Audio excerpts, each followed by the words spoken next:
B Ed চতুর্থ সেমিস্টারে knowledge and curriculum সাবজেক্টে অর্থাৎ কোর্স 8B-তে প্রথম যে বিষয়টি সম্পর্কে আমাদের প্র্যাকটিকাম করতে হবে সেটা হচ্ছে টেক্সট বুক অ্যানালাইসিস অর্থাৎ পাঠ্যপুস্তক বিশ্লেষণ।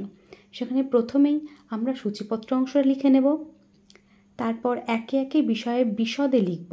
প্রথমে লিখে নেব ভূমিকা অংশ, সেখানে সংক্ষেপে পাঠ্যপুস্তক সম্পর্কে লেখার পর পাঠ্যপুস্তকের পরবর্তী পয়েন্টে পাঠ্যপুস্তকের একটি সংজ্ঞা, তারপরে পাঠ্যপুস্তকের বৈশিষ্ট্যসমূহ অর্থাৎ ক্যারেক্টারিস্টিক্স, তারপর পাঠ্যপুস্তকের সুবিধা, সেটা আমরা পয়েন্ট করে সাব পয়েন্ট করে লিখব।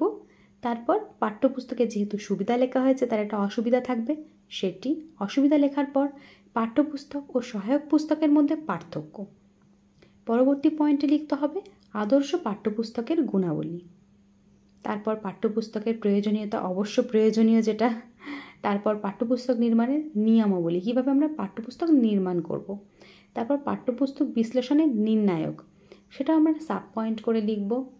তারপর পাঠ্যপুস্তক সম্পর্কে যে সাধারণ তথ্য, তারপর পাঠ্যপুস্তক যেটা আমরা নির্বাচন করলাম তার একটা নির্দিষ্ট ছবি, প্রচ্ছদের ছবি, তারপর সেই বিষয়বস্তুর যে স্তর সেটাও আমরা পয়েন্ট করে লিখে নেব।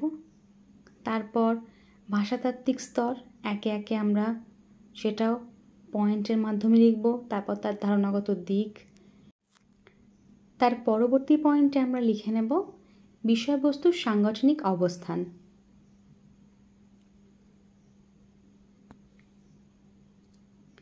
তারপর রচনা শৈলী, পাঠ্যপুস্তকের বিশেষ এই দিকগুলো একেবারেই বিশেষ বিশেষ দিক। তারপর শিক্ষণ প্রদীপনের যে ব্যবহার, তারপর বিশেষ যে বস্তুটা সেটা হচ্ছে বাধাই, মুদ্রণ, আকার ও বিস্তৃতিগত দিক। তারপর পুস্তকটির যে সার্বিক মূল্যায়ন, সার্থকতা বিশ্লেষণ করব আমরা, সেখানে ত্রুটি বিশ্লেষণ করব, আর পূর্ণায়নের সার্থকতা সেটা আমরা বিশ্লেষণ করব। সর্বশেষে সম্পূর্ণ প্র্যাকটিকামটির মূল্যায়ন, তারপরে সর্বশেষ বিষয় হচ্ছে উপসংহার।